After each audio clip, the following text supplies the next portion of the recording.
Ce matin, j'ai le bonheur de parler avec un autre jeune homme de talent écoutez, là, c'est pas compliqué, là. C'est un homme orchestre.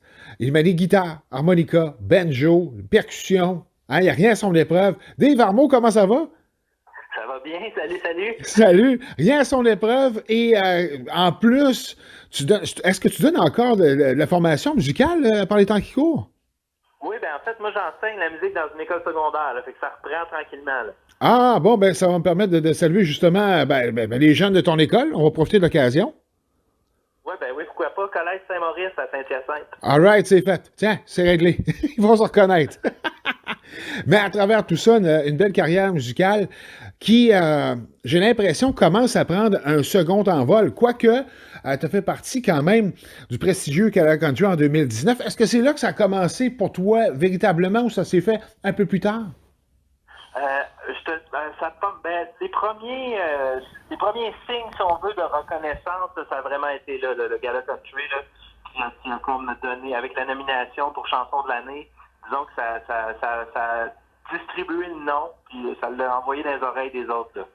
Troisième album à venir, ça tombe bien tellement à venir que c'est lancé aujourd'hui avec ton extrait qui tourne déjà d'ailleurs chez nous et qui connaît un beau succès. On doit avoir des petits papillons dans l'estomac, là.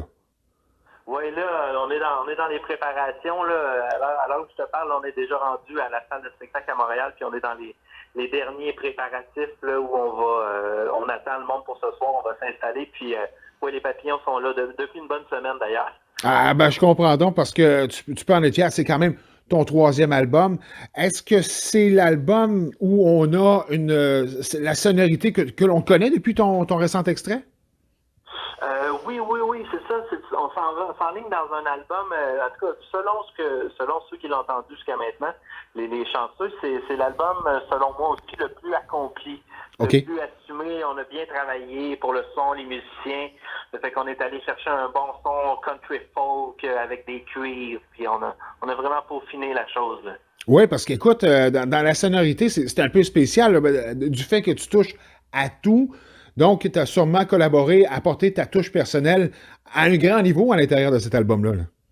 Oui, tout à fait. Ben, en fait, je travaille avec Yannick Garon encore une fois pour cet album-là. On Oui. enregistre ça à son studio Blackbridge à Otterburn Park. Puis Yannick réalise, mais on a fréquemment des rencontres où on parle de ce qu'on veut comme instrumentation. Puis là, j'apporte vraiment mon point de vue là-dedans. Yannick apporte le sien. Puis là, on se dit, OK, on pourrait mettre des cuivres là-dedans. Fait que là, on écrit les cuivres. Yannick en écrit. Des fois, c'est moi. Des fois, on collabore avec des personnes aussi. Mais tout ça se met en branle toujours à partir de la collaboration que j'ai avec Yannick là, au studio. À travers ton style, est-ce qu'on peut se risquer à nommer un artiste country actuel qui te ressemble un peu plus? Oui, mais est-ce que tu sais, c'est parce que le country, des fois, c'est discutable. Hein? Oui, oui, Les oui. gens se disent qu'est-ce qui est country, qu'est-ce qui ne l'est pas. Moi, j'aime beaucoup des artistes country plus américaines, comme par exemple Garth Brooks. Oui. J'ai beaucoup aimé Garth Brooks, ces choses-là. Mais j'aime beaucoup aussi les groupes folk comme Mumford Mhm. Sons. C'est une espèce, je pense que le troisième album, c'est une espèce de combinaison entre ces deux styles-là. Il y a un style folk planant avec des cuivres, mais on entend, je pense, en fond, les racines country aussi. C'est une espèce de métissage. Ah oui, mais de toute façon, ça se traduit aussi à travers le phénomène New Country.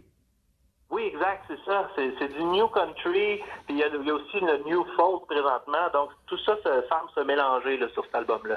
Écoute, bon, parle-nous le nom de ton album qui sera disponible, je vous le rappelle, au cours des prochaines heures, et peut-être aussi donner la puce à l'oreille aux gens qui voudront se procurer l'album le plus rapidement possible.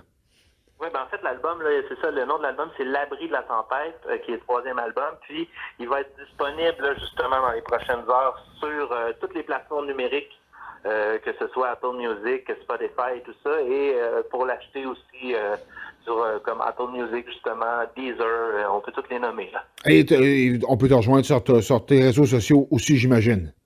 Exact, sur le site internet www.davearmo.com. Sinon, il y a la page Dave Armo sur Facebook ou sur Instagram où je tiens les gens au courant là, de ce que je fais.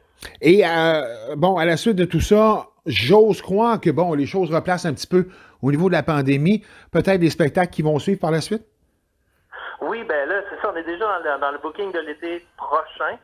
Mais c'est sûr que là, il y a déjà des dates là, de prévues pour juin 2022. Oh! Puis il y a le lancement de ce soir au Vert Bouteille à Montréal. Et puis le lancement en Montérégie, parce que moi je suis maintenant un Montérégie Oui. adoptif. Donc on lance ça aux haricots le 20 novembre prochain à Saint-Hyacinthe aussi. All right, ben on prend ça en note si les gens passent dans le coin ou les gens qui sont du coin qui sont à l'écoute actuellement. Dave, ben, c'est un grand bonheur pour, je pense, que c'est une première fois et non la dernière que je te parle, évidemment, et qu'on tourne ta musique sur Head Country, mais ça se fait depuis un certain temps. Puis c'est loin d'être terminé en te souhaitant bon lancement pour ce soir, bonne continuité, puis on va te suivre. Merci infiniment de l'invitation. Un gros merci à toi. Bye bye.